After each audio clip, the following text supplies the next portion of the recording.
Hi. How are you? Can you sleep? No? Me either. I'm never able to sleep on nights like this. Nights where it's quiet. Normally the rain lulls me to sleep, but not tonight. So tonight I read. Would you like me to read to you? I was gonna read it anyways, and, well, reading aloud always makes me sleepy. When it's slow. How about that? I think it'll help us both fall asleep. Yeah? Alright. This book is called Lock and Key, and it's written by Sarah Dessen. It's one of my favorites from when I was a little bit younger. About 3 years ago in middle school I first read it. I really enjoy reading it again on long car trips or just when I just can't sleep. I think it's a good one. There's a little foreword. It's like a preview of like the climax of the story almost. Do you want me to read that part? No? Yeah, I didn't think so. I don't think most people read those parts of the book anyways. Alright, let's just start with chapter 1.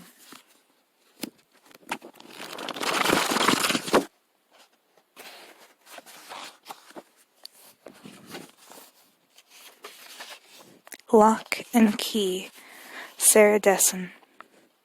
To Leah Feldman for seeing me through this time, every time.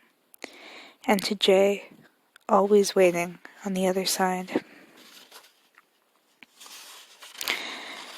Chapter 1. And finally, Jamie said as he pushed the door open, we come to the main event. Your room. I was braced for pink. Ruffles or quilting or maybe even applique. Is that right? I don't know. Let's just continue. Which was probably kind of unfair. Then again, I didn't know my sister anymore, much less her decorating style. With total strangers, it had always been my policy to expect the worst. Usually they, and those that you knew best for that matter, did not disappoint. Instead, the first thing I saw was green. A large, high window, on the other side of which were tall trees separating the huge backyard from that of the house that backed up to it. Everything was big about where my sister and her husband Jamie lived, from the homes to the cars to the stone fence you saw first thing when you pulled into the neighborhood itself, made up of boulders that looked too enormous to ever be moved. It was like Stonehenge, but suburban. So weird. It was only as I thought this that I realized we were all still standing there in the hallway, backed up like a traffic jam. At some point Jamie, who had been leading this little tour, had stepped aside, leaving me in the doorway. Clearly they wanted me to step in first.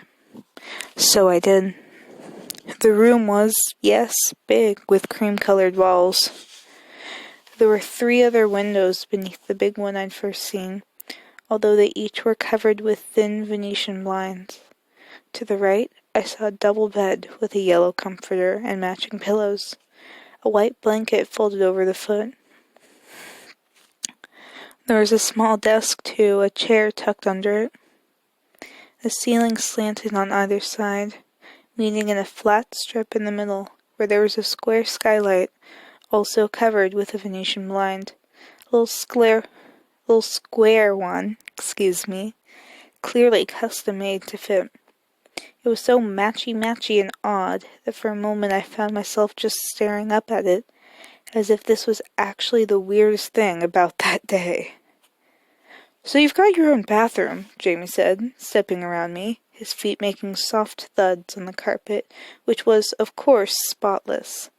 In fact, the whole room smelled like paint and new carpet, just like the rest of the house. I wondered how long ago they had moved in. A month? 6 months? Right through this door. And the closet is in here too. Weird, right? Ours is the same way. When we were building, Cora claimed it meant she would get ready faster. A theory that is yet to be proved out, I might add. Then he smiled at me, and again I tried to force a smile back. Who was this odd creature, my brother-in-law? A term that seemed oddly fitting, considering the circumstances. In his mountain bike, t-shirt, jeans, and funky, expensive sneakers, cracking jokes in an obvious effort to ease the tension of an incredibly awkward situation. I had no idea, other than that he had to be the very last person I would have expected to end up with my sister, who was so uptight she wasn't even pretending to smile at his attempts. At least I was trying. Not Cora. She was just standing in the doorway, barely over the threshold, arms crossed over her chest. She had on a sleeveless sweater, even though it was mid-October. The house was beyond cozy, almost hot, and I could see the definition of her biceps and triceps, every muscle seemingly tensed, the same way they had been when she'd walked into the meeting room at Poplar House 2 hours earlier. Then, too, it seemed like Jamie had done all the talking, both to Shayna, the head counselor, and to me, while Cora remained quiet. Still, every now and again, I could feel her eyes on me, steady, as if she was studying my features, committing me to memory, or maybe just trying to figure out if there was any part of me she recognized at all. So Cora had a husband, I thought, staring at them as we sat across from each other, Shayna shuffling papers between us. I wondered if they had had a fancy wedding, with her in a big white dress, or if they just eloped after she told him she had no family to speak of. Left to her own devices, this was the story I was sure she preferred, that she just sprouted, all on her own, neither connected nor indebted to anyone else at all. Thermostat's out in the hallway if you need to adjust it, Jamie was saying now. Personally, I like a bit of chill to the air, but your sister prefers it to be sweltering. So even if you turn it down, she'll most likely jack it back up within moments. Again he smiled, and I did the same. God, this was exhausting. I felt Cora shift in the doorway, and again she didn't say anything. Oh, Jamie said, clapping his hands. Almost forgot. The best part. He walked over to the window in the center of the wall, reaching down behind the blind. It wasn't until he stepped back and it was opening that I realized it was, in fact, a door. Within moments, I smelled cold air. Come check this out. I fought the urge to look back at Cora again as I took a step, then one more, feeling my feet sink into the carpet, following him over the threshold onto a small balcony. He was standing by the railing, and I joined him, both of us looking down at the backyard. When I'd first seen it from the kitchen, I'd noticed just the basics: grass, a shed, the big patio with a grill at one end. Now, though, I could see there were rocks laid out in the grass in an oval shape, obviously deliberately, and again I thought of Stonehenge. What was it with these rich people, a druid fixation? It's going to be a pond, Jamie told me as if I'd said this out loud. A pond? I said. Total ecosystem, he said. 30 by 20 and lined, natural, with a waterfall. And fish. Cool, huh? Again I felt him look at me, expectant. Yeah, I said, because I was a guest here. Sounds great. He laughed. Hear that, Cor? She doesn't think I'm crazy. I looked down at the circle again, then back at my sister. She'd come into the room, although not that far, and still had her arms crossed over her chest, as she stood there, watching us. For a moment our eyes met, and I wondered how on earth I'd ended up here, the last place I knew either of us wanted me to be. Then she opened her mouth to speak for the first time since we'd pulled into the driveway, and all this, whatever it was, began. It's cold, she said. You should come inside. Before 1 o'clock that afternoon, when she showed up to claim me, I hadn't seen my sister in 10 years. I didn't know where she lived, what she was doing, or even who she was. I didn't care either. There had been a time when Cora was part of my life, but that time was over, simple as that. Or so I thought, till the Honeycutt showed up one random Tuesday and everything changed. The Honeycutts owned the little yellow farmhouse where my mom and I had been living for about a year. Before that, we'd had an apartment at the Lakeview Chalets, the rundown complex just behind the mall. Then we'd shared a one-bedroom, our only window, looking out over the back entrance to the J&K cafeteria, where there was always at least one employee in a hairnet sitting outside smoking, perched on an overturned milk crate. Running alongside the complex was a stream that you didn't even notice until there was a big rain and it rose, overflowing its non-existent banks and flooding everything, which happened at least 2 or 3 times a year. Since we were on the top floor, we were spared the water itself, but the smell of mildew from the lower apartments permeated everything, and God only knew what kind of mold was in the walls. Suffice to say, I had a cold for 2 years straight. That was the first thing I noticed about the yellow house. I could breathe there. It was different in other ways, too. Like the fact that it was a house, not an apartment in a complex or over someone's garage. I'd grown used to the sound of neighbors on the other side of a wall, but the yellow house sat in the center of a big field, framed by 2 oak trees. There was another house off to the left, but it was visible only by flashes of roof you glimpsed through the trees. For all intents and purposes, we were alone, which was just the way we liked it. My mom wasn't much of a people person. In certain situations, say if you were buying, for instance, she could be very friendly. If you put her within 500 feet of a man who would treat her like shit, she'd find him and be making nice before you could stop her. And I knew, because I had tried. But interacting with the majority of the population, cashiers, school administrators, bosses, ex-boyfriends, was not something she engaged in unless absolutely necessary, and then with great reluctance. Which was why I was lucky that she had me. For as long as I could remember, I'd been the buffer system, the go-between, my mother's ambassador to the world. Whenever we pulled up at the store and she needed a Diet Coke but was too hungover to go in herself, or she spied a neighbor coming who wanted to complain about her late-night banging around again, or the Jehovah's Witnesses came to the door, it was always the same. "Ruby," she'd say, in her tired voice, pressing either her hand or her glass to her forehead. "Talk to the people, would you?" And I would. I'd chat with the girl behind the counter as I waited for my change, nod as the neighbor again threatened to call the super, ignored the proffered literature as I firmly shut the door in the Jehovah's face. I was the first line of defense, always ready with an explanation or a bit of spin. "She's at the bank right now," I'd tell the landlord, even as she snored on the couch on the other side of the half-closed door. "She's just outside talking to delivery."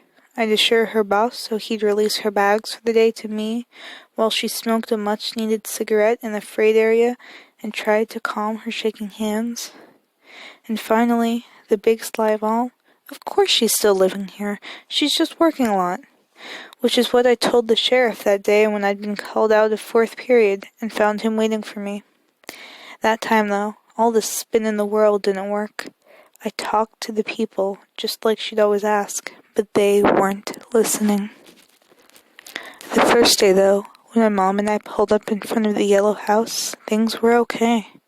Sure, we'd left our apartment with the usual drama, owing back rent, the super lurking around, watching us so carefully that we had to pack the car over a series of days, adding a few things each time we went to the store or to work. I'd gotten used to this, though, the same way I adjusted to us rarely if ever having a phone, and if we did, having it listed under another name. Ditto with my school paperwork, which my mom often filled out with a fake address, as she was convinced that creditors and old landlords would track us down that way. For a long time, I thought this was the way everyone lived. When I got old enough to realize otherwise, it was already habit, and everything else would have felt strange. Inside, the yellow house was sort of odd. The kitchen was the biggest room, and everything was lined up against one wall. cabinets, appliances, shelves. Against another wall was a huge propane heater, which in cold weather worked hard to heat the whole house, whooshing to life with a heavy sigh.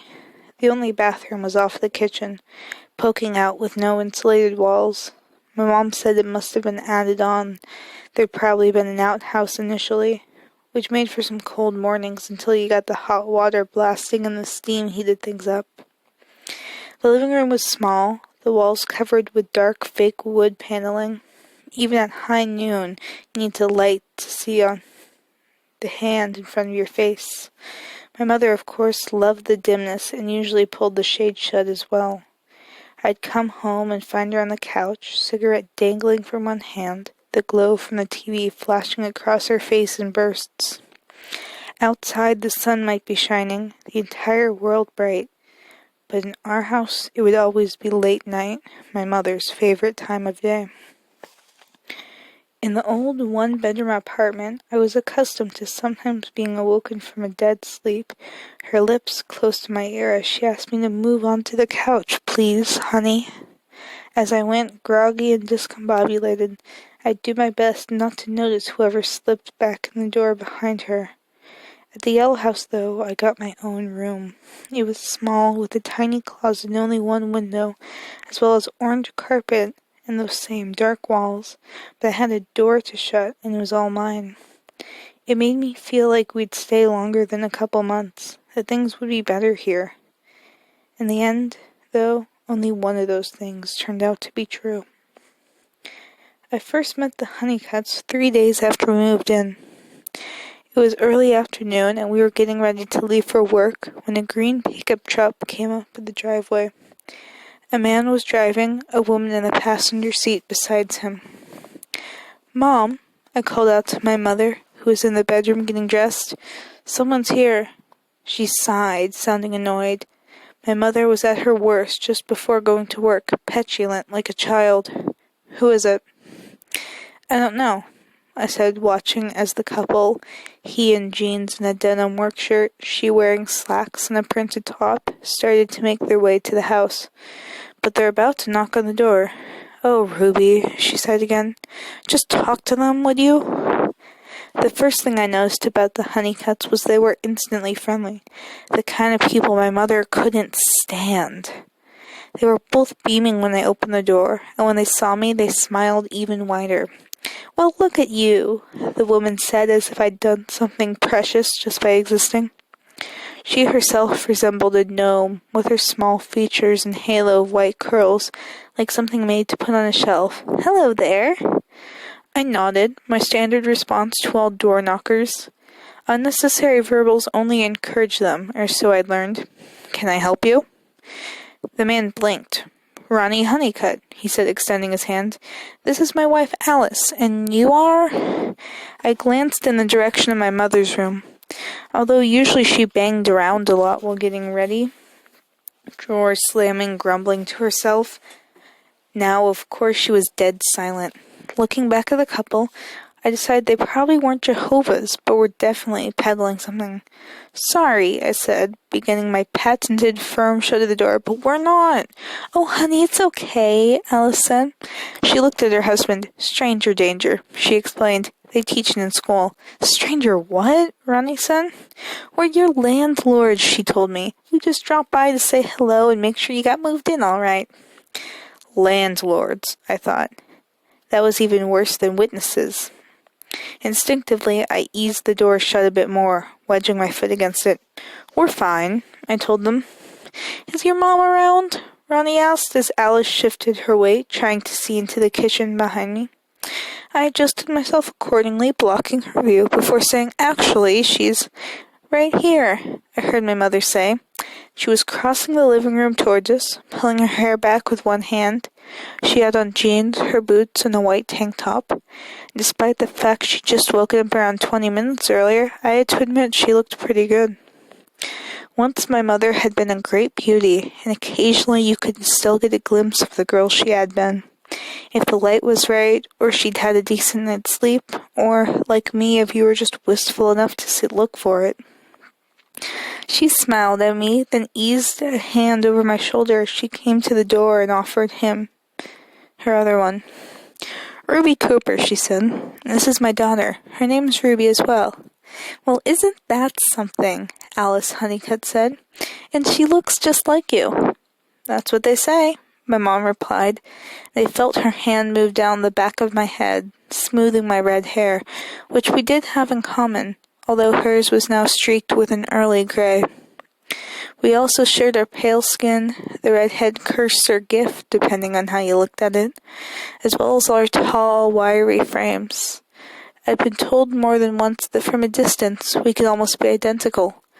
And although I knew this was meant as a compliment, I didn't always take it that way. I knew that my mother's sudden reaching out for me was just an act, making nice for the landlords, in order to buy some bargaining time or leverage later. Still, though, I noticed how easy it was for me to fold into her hip, resting my head against her. Like some part of me I couldn't even control had been waiting for this chance all along and didn't even know it.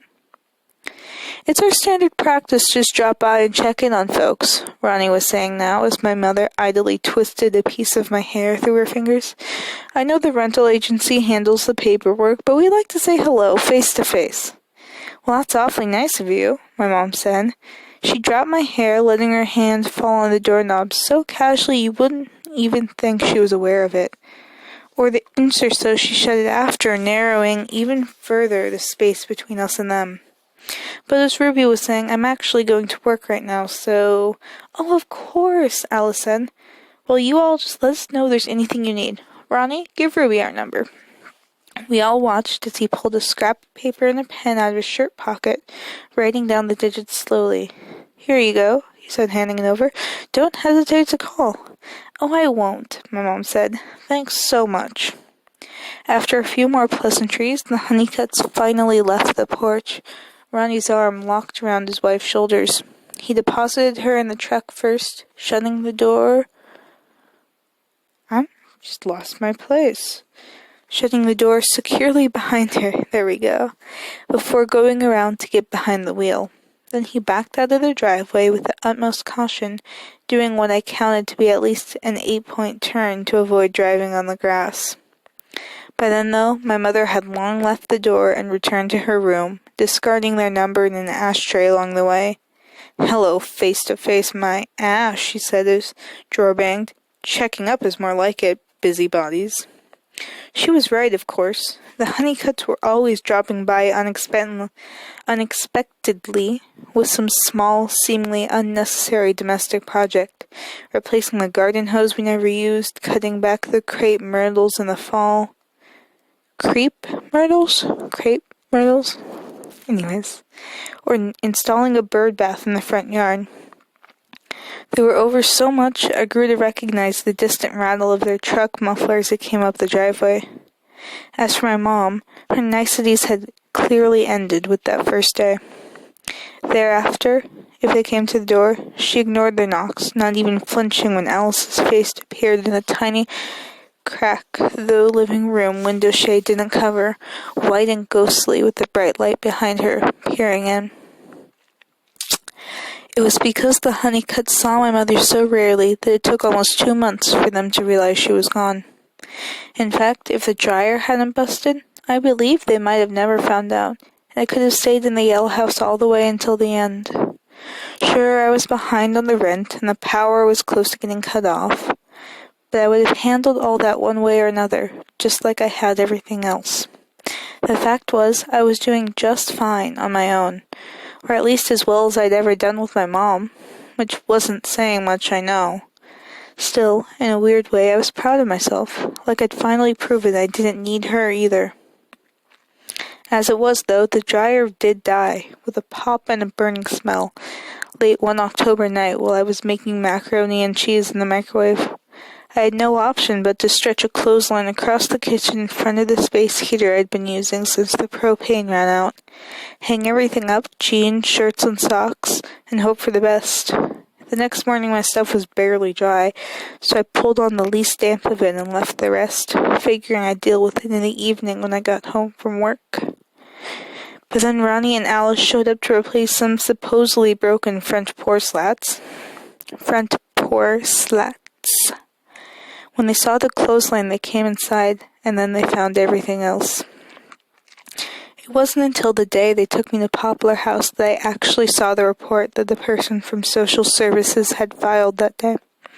When Shayna, the director, read it out loud, it was clear to me that whoever had written it had embellished, for some reason needing to make it sound worse than it actually was.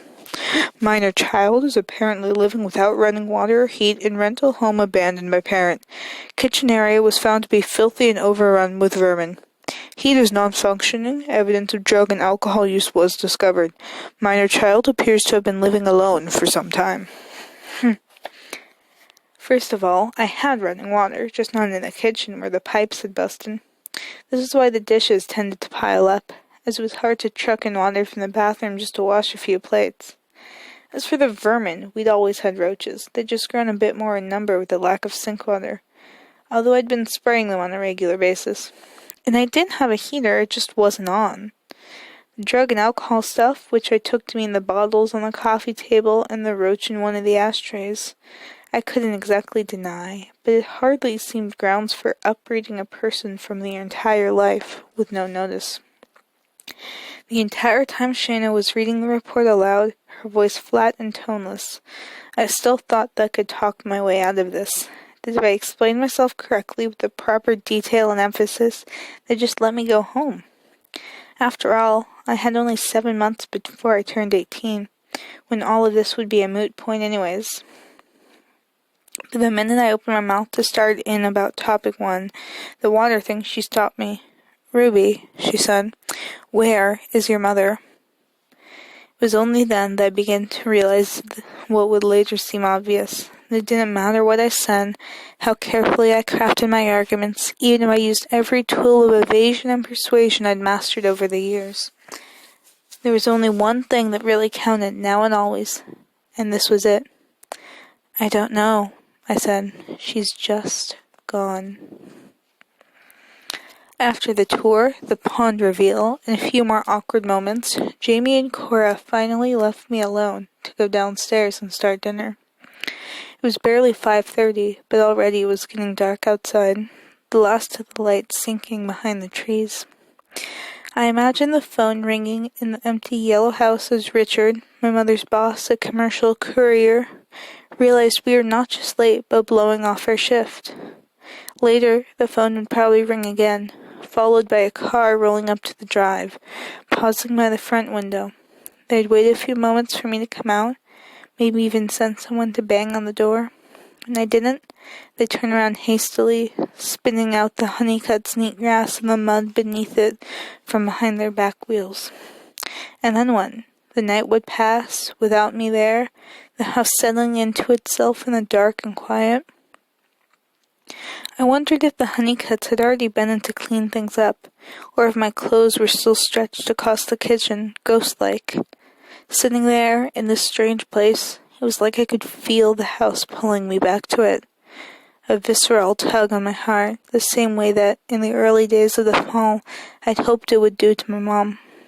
But she hadn't come back either. And now, if she did, I wouldn't be there. Thinking this, I felt my stomach clench, a sudden panic settling over me, and stood up, walking to the balcony door and pushing it open, then stepping outside into the cold air. It was almost fully dark now, lights coming on in the nearby houses as people came home and settled in for the night in the places they called home. But standing there, with Cora's huge house rising up behind me, and that vast backyard beneath, I felt so small, as if to someone looking up, I'd be unrecognizable, already lost. Alright, so we're about halfway done with chapter 1, but I'm getting very tired. Perfect time to yawn, wow. And so I think we'd better pick this up next time, alright? Alright. Now, get some sleep.